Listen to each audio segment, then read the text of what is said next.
দুর্নীতির দৃষ্টিভঙ্গিতে ভারত বিশ্বের দুর্নীতি দরবারে 180টি দেশের মধ্যে 93 নম্বরে রয়েছে। 2023 রিপোর্ট অনুযায়ী এশিয়ার সকল দেশগুলোর মধ্যে 71% দেশ ও শান্তিপূর্ণ দেশ।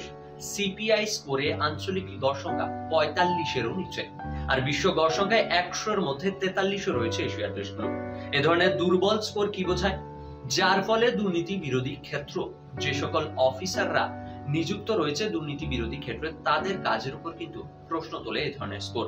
সব মিলিয়ে যা দৃষ্টান্ত পাওয়া যাচ্ছে তা থেকে বলা যায় ভদ্র সমাজ ও সাংবাদিক স্বাধীনতা ভেঙে পড়বে, যার ফলে লোকেদের মধ্যে কিন্তু সঠিক বিচার ধারাও থাকবে না। তাদের ভদ্র সমাজে ও নাগরিক সমাজের কিন্তু সঠিক বিচারধারার উপরে প্রভাব ফেলবে এই ধরনের স্কোর। এবার এমন কিছু দেশের কথা বলবো যারা কারাপশন পারসেপশন ইন্ডেক্সের তালিকায় বেশ ভালো জায়গায় রয়েছে। যেমন নিউজিল্যান্ড এই তালিকার শীর্ষস্থানে রয়েছে। নিউজিল্যান্ড এই তালিকায় 100-এর মধ্যে রয়েছে 3 নম্বর স্থানে। তাছাড়াও সিঙ্গাপুর রয়েছে 5 নম্বরে, যারা এই তালিকার কিন্তু শীর্ষস্থানগুলো দখল করে রয়েছে। তাছাড়াও দুর্নীতি ক্ষেত্রে সঠিক নিয়ন্ত্রণ বজায় রেখেছে এই দেশগুলো। সেগুলো কি?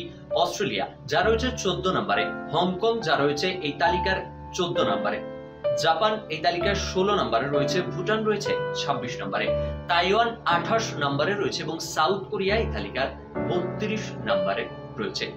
তা মানে কি ইন্ডিকেট করছে, কি বলতে চাইছে? 2023 সিপিআই রিপোর্ট অর্থাৎ কারাপশন পারসেপশন ইন্ডেক্স রিপোর্ট কিন্তু এমনটাই বলছে যে এই দেশগুলো 14, 16, 26 ও 32 নম্বর তালিকায় রয়েছে। তার ফলে যে বোঝা যায় এই দেশগুলোর কারাপশন অনেকটা কম। এই দেশগুলোতে প্রেস ফ্রিডম ইন্ডেক্স এদের অনেকটা উঁচুতে রয়েছে, সাংবাদিকতার স্বাধীনতা রয়েছে এবং এই দেশগুলোর কারাপশনে অনেক নিয়ন্ত্রণ রয়েছে, কারাপশনের উপর অনেকটা নিয়ন্ত্রণ রয়েছে, যার ফলে কিন্তু এই দেশের নাগরিকের সঠিক চিন্তা ভাবনার উপর প্রভাব ফেলবে। নাগরিকরা সঠিক চিন্তা ভাবনা করবে, সঠিক পদক্ষেপ ফেলবে। তাই আমাদের দেশ কেন এতটা পিছিয়ে?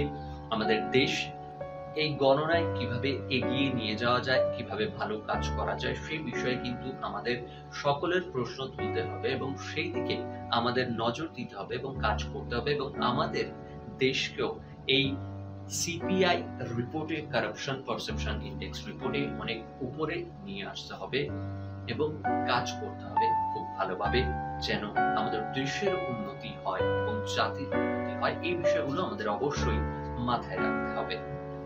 এই ধরনের আরো প্রতিবেদন পেতে আমাদের চ্যানেলটি সাবস্ক্রাইব করুন, দেখতে থাকুন Indo Bangla Times business TV এবং আমাদের প্রতিবেদনগুলো আপনাদের কেমন লাগছে অবশ্যই কমেন্ট করে জানাবেন এবং আপনাদের বন্ধুদের সাথে অবশ্যই ভিডিওটি শেয়ার করে নেবেন।